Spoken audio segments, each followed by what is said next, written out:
Hello students, welcome back to my channel. आज के इस क्लास में हम पढ़ने वाले major paper 5 history. Major paper 5 unit 2 में आपको पढ़ना था ट्रिपार्टाइट स्ट्रगल के बारे में। उसी से रिलेटेड आज के इस क्लास में हम पूरा मल्टीपल चॉइस क्वेश्चन नहीं, सब्जेक्टिव क्वेश्चन लेकर के आए। लॉन्ग और प्लस शॉर्ट जितना भी इम्पोर्टेंट है जो कि आपके एग्जाम में पूछ सकता है वही हम सारा लेकर के आए हैं। तो एक एक करके आप सबको स्क्रीनशॉट लेते चलना है। क्वेश्चन का आंसर ध्यान से अपने कॉपी में लिख लेना या फिर आप स्क्रीनशॉट लेकर के भी रख सकते हैं। तो आज का ये जो क्लास है वो चैप्टर 4 रहने वाला है। सिलेबस की बात करें तो उसमें आपको यूनिट 2 में दिया गया है ट्रिपार्टाइट स्ट्रगल के बारे में पढ़ने के लिए, लेकिन बुक में आपको चैप्टर 4 में दिया गया है ट्रिपार्टाइट स्ट्रगल। तो इसी से रिलेटेड क्वेश्चन आंसर लेकर के आए हैं, तो आप सबको नोट डाउन करते चलना है। तो चलिए क्लास में अंत तक बने रहिएगा। तो चलिए हम क्लास को शुरू करते हैं। तो सबसे पहला आपका सवाल पूछा है, राष्ट्रकूट कौन थे? दंती दुर्ग की उपलब्धियां का वर्णन कीजिए। तो इसमें आपको सबसे पहले लिखना है कि राष्ट्रकूट कौन थे। तो राष्ट्रकूट दक्षिण भारत का एक शक्तिशाली और प्रभावशाली राजवंश था, यानी शासक था, जिसने 8वीं से 10वीं शताब्दी तक शासन किया। इनकी राजधानी मान्यखेत्ता यानी कर्नाटक थी। इनकी राजधानी कहाँ थी? तो कर्नाटक में थी। तो राष्ट्रकूट राजनीति, शक्ति, सैन्य सामर्थ्य, कला, साहित्य और विशेषकर मंदिर वास्तुकला के लिए प्रसिद्ध थे। इन सब चीज़ों के लिए ये राष्ट्रकूट प्रसिद्ध थे। अभी आगे इसमें आपको और लिखना है, एक मिनट। हाँ, तो आगे इसमें अभी आपको और लिखना है कि एलोरा का विश्व प्रसिद्ध कैलाश मंदिर राष्ट्रकूटों की कला का अद्भुत उदाहरण है। एलोरा का मंदिर, कैलाश मंदिर, ये आपको याद रखना है। ये राष्ट्रकूटों के लिए कला का एकदम अद्भुत उदाहरण है, कला का उदाहरण है। तो राष्ट्रकूटों ने दक्षिण भारत में चालुक्य को और उत्तर भारत में गुर्जर प्रतिहारत को चुनौती दी थी तथा भारत के बड़े भाग पर अपना प्रभाव स्थापित किया था। ये भी आपको यहाँ तक लिखना है। अभी इसमें और आपको लिखना है। ये तो हुआ राष्ट्रकूट कौन थे। तो राष्ट्रकूट में आपको उपलब्धियां भी पूछा है, दंती दुर्गा की उपलब्धियां का भी वर्णन पूछा है। तो इसमें आपको और लिखना है कि दंती दुर्गा की उपलब्धियां के बारे में। तो दंती दुर्गा राष्ट्रकूट वंश का वास्तविक संस्थापक माना जाता था। उसकी प्रमुख उपलब्धियां निम्नलिखित है। तो पहला पॉइंट आपको लिखना है, चालुक्य सत्ता का अंत। चालुक्य सत्ता का अंत हुआ। दंती दुर्गा की सबसे बड़ी उपलब्धियां वातापी के चालुक्य को हराना थी। दंती दुर्गा की जो उपलब्धियां है वो वातापी के चालुक्य को हराना, यही इनका मकसद था। उसने चालुक्य राजा कीर्तिवर्मन II को पराजित करके उनकी सत्ता समाप्त कर दी थी। इस विजय से राष्ट्रकूट दक्षिण भारत की प्रमुख शक्ति बन गए थे। तो इतना आपको फर्स्ट पॉइंट में लिखना है। और सेकेंड पॉइंट में आपको लिखना है, राष्ट्रकूट साम्राज्य की स्थापना। राष्ट्रकूट साम्राज्य की स्थापना हुई थी। तो चालुक्य को हराने के बाद दंती दुर्गा ने क्या किए, वो स्वयं सम्राट घोषित कर लेते, खुद को वो सम्राट घोषित कर देते हैं। इससे एक नए और शक्तिशाली राष्ट्रकूट साम्राज्य की नींव पड़ी। नए और शक्तिशाली साम्राज्य बना। साम्राज्य का फिर विस्तार हुआ। थर्ड पॉइंट में आपको लिखना है, उसके बाद साम्राज्य का विस्तार हुआ। जब नया साम्राज्य का नींव पड़ा तो उसके बाद फिर साम्राज्य का विस्तार हुआ। तो इसमें आपको लिखना है, दंती दुर्गा ने साम्राज्य को कई दिशाओं में फैलाया, जैसे कि कोंकण तट पे, कर्नाटका के बड़े क्षेत्र पे, गुजरात के कुछ हिस्से में। इससे राष्ट्रकूट राज्य विस्तृत और मजबूत हुआ। राष्ट्रकूट का जो साम्राज्य था ये क्या हुआ कि बहुत ही ज़्यादा फैला और मजबूत हुआ। अगला पॉइंट है आपका इसमें, स्थानीय शासकों को अधीन करना। उसने आसपास के छोटे छोटे सामंतों और वंशों को अपने नियंत्रण में किया। इससे उसकी सत्ता स्थिर और संगठित बनी। किसकी सत्ता? तो राष्ट्रकूट की। तो धार्मिक दान और संरक्षण, पांचवा पॉइंट है धार्मिक दान और संरक्षण। तो दंती दुर्गा ने ब्राह्मण, जैन विद्वानों, मंदिरों को दान देकर धार्मिक प्रतिष्ठा बढ़ाई। इससे जनता का विश्वास और समर्थन मिला। जनता का विश्वास, ये सब करके ये लोग जीत पाए। छठा पॉइंट आपको इसमें लिखना है कि प्रशासनिक नींव को मजबूत करना। प्रशासनिक नींव को भी मजबूत किया गया था। तो दंती दुर्गा ने एक संगठित प्रशासनिक व्यवस्था स्थापित की, जिस पर बाद के शासकों जैसे Krishna first, Govind III, Amoghavarsha first ने आगे सुधार किए। तो पहले क्या हुआ कि दंती दुर्गा क्या किए कि ये प्रशासनिक व्यवस्था को स्थापित किए, और फिर बाद के जो भी शासक आए ये तीनों, ये सब उसमें और सुधार किए, प्रशासनिक सेवा को और मजबूत किए। अगर हम संक्षेप में बोले तो दंती दुर्गा एक बहादुर, दूरदर्शी और कुशल शासक था। उसकी सबसे महत्वपूर्ण उपलब्धियां चालुक्यों को हटाकर राष्ट्रकूट साम्राज्य को स्थापना करना, यही उसका लक्ष्य था कि चालुक्य को हटाकर के राष्ट्रकूट का साम्राज्य बनाया जाए, स्थापित किया जाए। उसके बाद राष्ट्रकूट दक्षिण भारत की सबसे बड़ी राजनीतिक शक्ति बन चुकी थी। तो यहाँ तक आपको लिखना है फर्स्ट का आंसर। ये जो क्वेश्चन है राष्ट्रकूट कौन थे और दंती दुर्गा की उपलब्धियां, इस क्वेश्चन का आंसर आपको यहाँ तक लिखना है। अब अगला सवाल है, राष्ट्रकूटों के उदय और पतन पर एक संक्षिप्त निबंध लिखिए। इसमें आपको लिखना है, सबसे पहले आपको लिखना है, तो 1 मिनट अभी बताते हैं। हाँ, तो इसमें आपको लिखना है राष्ट्रकूटों का उदय और पतन। तो सबसे पहले उदय और पतन के बारे में लिखना है आपको। तो राष्ट्रकूट दक्षिण भारत का एक अत्यंत शक्तिशाली राजवंश था। राष्ट्रकूट दक्षिण भारत का, ये आपको याद रखना है, एग्जाम्पल में भी पूछ सकता है, मल्टीपल चॉइस क्वेश्चन में भी पूछ सकता है कि राष्ट्रकूट दक्षिण भारत का एक अत्यंत शक्तिशाली राजवंश था, जिसने 8वीं शताब्दी से 10वीं शताब्दी तक शासन किया। इनके उदय और विस्तार का पतन की अपनी विशिष्ट ऐतिहासिक प्रक्रिया रही है, जिसमें आपको फर्स्ट पॉइंट लिखना है। पहले आपको लिख देना है राष्ट्रकूटों के उदय के बारे में, उसके बाद पतन के बारे में लिखना है। तो इसमें आपको फर्स्ट पॉइंट लिखना है कि राजवंश की पृष्ठभूमि, राजवंश की पृष्ठभूमि। अब इसमें छोटा सा डिस्क्रिप्शन आपको और देना है कि राष्ट्रकूट मूल रूप से दक्कन क्षेत्र के एक महत्वपूर्ण क्षत्रिय जाति माने जाते थे। वे पहले चालुक्य के सामंत थे। तो इतना आपको इसमें लिख देना है। उसके बाद दूसरा पॉइंट आपको देना है दंती दुर्गा का उदय। तो दंती दुर्गा का भी उदय हुआ था उस टाइम में, राष्ट्रकूटों के उदय के टाइम में। तो राष्ट्रकूट साम्राज्य की वास्तविक स्थापित दंती दुर्गा ने 753 ईस्वी में की।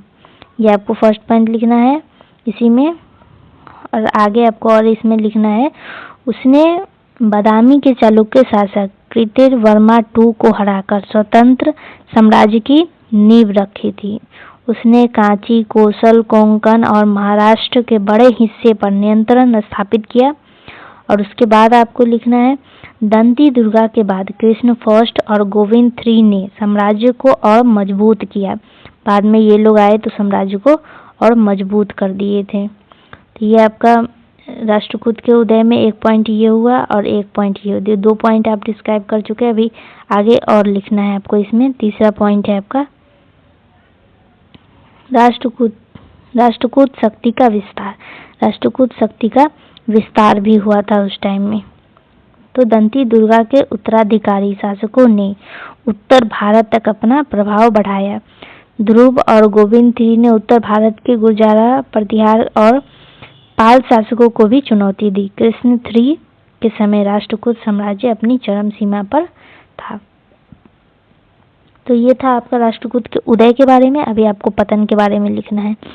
पतन के बारे में आपको लिखना है राष्ट्रकूट साम्राज्य का पतन। तो पहला पॉइंट आपको लिखना है आंतरिक कलह, इंटरनल कॉन्फ्लिक्ट बहुत ज़्यादा था, इसीलिए इसका पतन हो गया था, राष्ट्रकूटों का पतन हो चुका था। और दूसरा पॉइंट आपको लिखना है प्रशासनिक कमजोरी, प्रशासन बहुत ज़्यादा कमज़ोर थी, जिस वजह से भी क्या हुआ कि पतन हुआ। तो दूसरा पॉइंट था इसमें आपको लिखना है। और तीसरा पॉइंट लिखना है चालुक्यों का पुनरुत्थान। इसमें आपको लिखना है 10वीं शताब्दी में पश्चिमी चालुक्य ने फिर से शक्ति प्राप्त की और 973 ईस्वी में चालुक्य शासक टेलेब II ने राष्ट्रकूट शासक को समाप्त कर दिया था। और चौथा पॉइंट लिखना है आर्थिक गिरावट के कारण भी इस राष्ट्रकूटों का पतन हो चुका था। तो ये 4 कारण आपको लिखना है। लास्ट में आपको अगर निष्कर्ष आता हो तो लिख सकते हैं, नहीं तो छोड़ भी सकते हैं। बाकी हम यहाँ पे लिख दिए हैं, तो आप सबको क्या करना है, नोट डाउन करना है। तो राष्ट्रकूटों ने लगभग 250 वर्षों तक दक्कन क्षेत्र में प्रभावशाली शासन किया। दंती दुर्गा समापित यह साम्राज्य कला, वास्तुकला और साहित्य और सामग्रिक शक्ति के लिए प्रसिद्ध था। हालांकि आंतरिक कमजोरी और चालुक्य के उदय ने अंततः इसके पतन को सुनिश्चित किया। निष्कर्ष आपको ये लिख देना है। तो यहाँ तक आपका लिखना था। अब अगला सवाल है आपका, राष्ट्रकूट, प्रतिहारा और पालों के बीच त्रिपक्षीय संघर्ष का वर्णन कीजिए। त्रिपक्षीय संघर्ष का वर्णन कीजिए। इस संघर्ष का क्या महत्व था, तो ये भी आपको लिखना है। तो इसमें आपको लिखना है, मध्यकालीन भारतीय इतिहास में राष्ट्रकूट, गुर्जर, प्रतिहारा और पाल वंशों के बीच त्रिपाठी संघर्ष एक अत्यंत महत्वपूर्ण राजनीतिक घटना थी। यह संघर्ष मुख्य रूप से उत्तर भारत के प्रतिष्ठित क्षेत्र, जो कि है आपका कन्नौज पर अधिकार के लिए चला। तो त्रिपाठी ये जो घटना हुई, ये अधिकार के लिए हुई। तो कौन से क्षेत्र के लिए हुई, तो वो कन्नौज है, कन्नौज के लिए। तो कन्नौज उस समय न सिर्फ राजनीतिक प्रतिष्ठा का केंद्र था, बल्कि व्यापार, संस्कृति, सामग्रिक दृष्टि से भी अत्यंत महत्वपूर्ण माना जाता था। इसीलिए जो भी शासक कन्नौज पर अधिकार स्थापित कर लेता, वह उत्तर भारत का सर्वोच्च शासक माना जाता था। इसी वजह से त्रिपाठी स्ट्रगल हुए, क्योंकि कन्नौज बहुत ही ज्यादा प्रतिष्ठा का केंद्र था। आगे इसमें आपको और लिखना है, संघर्ष का आरंभ 8वीं शताब्दी में हुआ, जब तीनों शासकों, पूर्व में पाल, पश्चिम में प्रतिहार और दक्षिण में राष्ट्रकूट, अपने अपने क्षेत्रों में मजबूत हो चुके थे और उत्तर भारत में अपना प्रभाव बढ़ाना चाहते थे। सबसे पहले पाल शासक धर्मपाल ने कन्नौज पर अधिकार स्थापित करने का प्रयास किया, लेकिन प्रतिहारा ने इसका विरोध किया। प्रतिहारों के नागभट्ट द्वितीय ने पालों को पीछे हटने पर मजबूर किया। तभी दक्षिण के शक्तिशाली राष्ट्रकूट शासक ध्रुव, जिनका नाम था ध्रुव, और बाद में आए फिर गोविंद III ने हस्तक्षेप किया था। वे प्रतिहारों और पालों को कमजोर करने के लिए उत्तर भारत में कई अभियान लेकर के आए थे। इस तरह तीनों शासकों एक दूसरे को रोकते रहे और कोई भी लंबे समय तक कन्नौज पर स्थायी अधिकार स्थापित नहीं कर पाया था। तीनों आपस में ही लड़ रहे थे, तीनों आपस में ही क्या कर रहे थे, एक दूसरे को रोक रहे थे। आगे और लिखना है, यह संघर्ष लगभग 2 शताब्दियों तक चलता रहा। इसके परिणाम स्वरूप किसी एक साम्राज्य का वर्चस्व स्थापित नहीं हो सका और उत्तर भारत राजनीतिक रूप से विभाजित ही रहा। तीनों वंश आपसी में लड़ते रहे, इतने उलझ गए कि बाद में नए राजनीतिक शक्तियों के उदय, जैसे कि राजपूत राज्य तथा अंत में तुर्क आक्रमण के लिए मार्ग खुल गए। तीनों आपस में ही लड़ रहे थे, जिस वजह से किसी का भी सत्ता स्थापित नहीं हो पाया था। आगे इसमें आपको और इतना लिखना है, ये आप रीड कर लीजिएगा यहाँ तक। तो इस क्वेश्चन का आंसर यहीं तक है। तो यहीं तक आपको लिखना है, नोट डाउन कर लीजिएगा, क्योंकि अगर हम पूरा रीड करेंगे तो क्लास काफ़ी लंबा हो जाएगा और आप सब बोर भी हो जाएगा। इस वजह से आप स्क्रीनशॉट लीजिए और रीड कर लीजिए। अगला सवाल है आपका, राष्ट्रकूटों के बारे में आप क्या जानते हैं? राष्ट्रकूटों के बारे में आप क्या जानते हैं? तो राष्ट्रकूट प्राचीन भारत का एक अत्यंत शक्तिशाली दक्षिण भारतीय वंश था, जिसने 8वीं और 10वीं शताब्दी तक भारत के लगभग बड़े हिस्से पर शासन किया। इसकी राजधानी शुरू में मालखेंड यानी मान्यखेट थी। इसकी राजधानी कहाँ थी? तो मान्यखेट में। तो राष्ट्रकूट मूल रूप से दक्कन के निवासी माने जाते थे और इनका उदय चालुक्य के पतन के बाद हुआ था। राष्ट्रकूटों का वास्तविक संस्थापक दंती दुर्गा था, जिसने चालुक्य वंश को हराकर स्वतंत्रता शक्ति स्थापित की। उसके बाद कृष्ण फर्स्ट और गोविंद III और अमोघवर्ष फर्स्ट जैसे शासक आए। महान शासक इस वंश को क्या किए? शक्तिशाली साम्राज्य में बदल दिया था। अभी आगे और लिखना है आपको इसमें कि राष्ट्रकूट कला, साहित्य और स्थापत्य के बड़े संरक्षण थे। इनके शासन काल में विश्व प्रसिद्ध एलोरा की कैलाशनाथ मंदिर, जिसको हम कैलाशनाथ मंदिर भी बोलते हैं, तो ये कहाँ की है, तो वो है एलोरा की। तो ये आपको याद रखना है, का निर्माण हुआ था, ये मंदिर का निर्माण हुआ था इन्हीं के शासन काल में, राष्ट्रकूटों के ही शासन काल में एलोरा मंदिर का निर्माण हुआ था, जो एक ही पत्थर को काटकर बनाया गया विश्व का सबसे अद्भुत मंदिर माना जाता है। राजनीतिक दृष्टिकोण से राष्ट्रकूटों ने उत्तर भारत में भी अपनी शक्ति को फैलाई या फिर दिखाई। वे प्रतिहारों तथा पालों के साथ कन्नौज के लिए त्रिपथी संघर्ष में प्रमुख भूमिका निभाते हैं। 10वीं शताब्दी के अंत तक राष्ट्रकूटों का साम्राज्य कमजोर हो चुका था पूरा तरीके से, और अंततः क्या हुआ कि इन्होंने शासन खो दिया। लास्ट में ये अपना शासन खो देते हैं। अभी आपको इसमें आगे और लिखना है संक्षेप में, छोटा में अगर आप चाहे तो राष्ट्रकूट क्या करती है, दक्कन का एक शक्तिशाली वंश था। नंदी दुर्गा इसका संस्थापक था। कला संस्कृति के महान संरक्षण थे, जैसे कि एलोरा मंदिर बनाया गया था इन्हीं के शासन काल में। कैलाश मंदिर जैसे चमत्कारी निर्माण कराए गए इन्हीं के शासन काल में, और उत्तरी भारत की राजनीति में भी महत्वपूर्ण भूमिका निभाई थी। कौन निभाई थी, तो राष्ट्रकूट। इतना आपको यहाँ तक इसमें लिख देना है। अगला सवाल है आपका, राष्ट्रकूटों का मूल निवास स्थान, तो इसके बारे में भी लिखना है। तो राष्ट्रकूटों का मूल निवास स्थान दक्कन क्षेत्र माना जाता है, ये आपको याद करना है, इनका मूल निवास दक्कन क्षेत्र है। तो अधिकांश इतिहासकार के अनुसार वे प्रारंभ में कर्नाटका और महाराष्ट्र के बीच क्षेत्र में रहते थे। बहुत सारे इतिहासकारों का कहना है कि वो शुरुआत में कर्नाटक और महाराष्ट्र के बीच ही रहते थे, लेकिन कुछ अभिलेखों से संकेत मिलता है कि वे लटलूर, आधुनिक लातूर, महाराष्ट्र और उसके आसपास के इलाके से संबंधित थे। लेकिन कुछ अभिलेखों से पता चलता है कि वो इस स्थान में रहते थे, इससे उनका कुछ संबंध है। समय के साथ साथ वे दक्कन के सामंत के रूप में उभरे और बाद में दंती दुर्गा के नेतृत्व में एक स्वतंत्र और शक्तिशाली साम्राज्य की स्थापना की। संक्षेप में अगर हम बोले तो राष्ट्रकूट मूलतः दक्कन के निवासी थे, जिनका केंद्र आज के महाराष्ट्र कर्नाटक क्षेत्र में था। पहले वो दक्कन में रहते थे, लेकिन अगर हम आज की बात करें तो ये महाराष्ट्र में हो चुका है। आज के हिसाब से अगर बोले तो महाराष्ट्र में रहते, महाराष्ट्र कर्नाटका क्षेत्र में था इनका निवास स्थान। अब दूसरा सवाल है आपका, ये सवाल का क्वेश्चन आपको यहीं तक लिखना है। अभी अगला सवाल है आपका, शॉर्ट इंट्रोडक्शन टू छत्ती दुर्ग। तो छत्ती दुर्ग के बारे में थोड़ा सा आपको परिभाषा देना है। ये इंग्लिश में लिखा हुआ है, हिंदी में बता देते, परिभाषा आपको बताना है। छत्ती दुर्ग कौन थे, क्या थी, इसी के बारे में। तो छत्ती दुर्ग प्राचीन भारत में दुर्गों का एक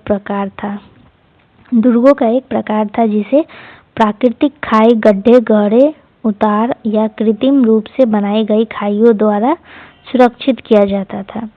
इसे ऐसे क्षेत्र में बनाया जाता था जहां चारों तरफ से प्राकृतिक बाधाएं हो, जैसे कि गहरी खाई हो, मिट्टी के कटाव हो, गड्ढे हो या फिर नीचे की ओर ढलान वाली भूमि हो। ऐसे ही क्षेत्र में इसका निर्माण किया जाता था जहां प्राकृतिक बाधाएं हो चारों तरफ से।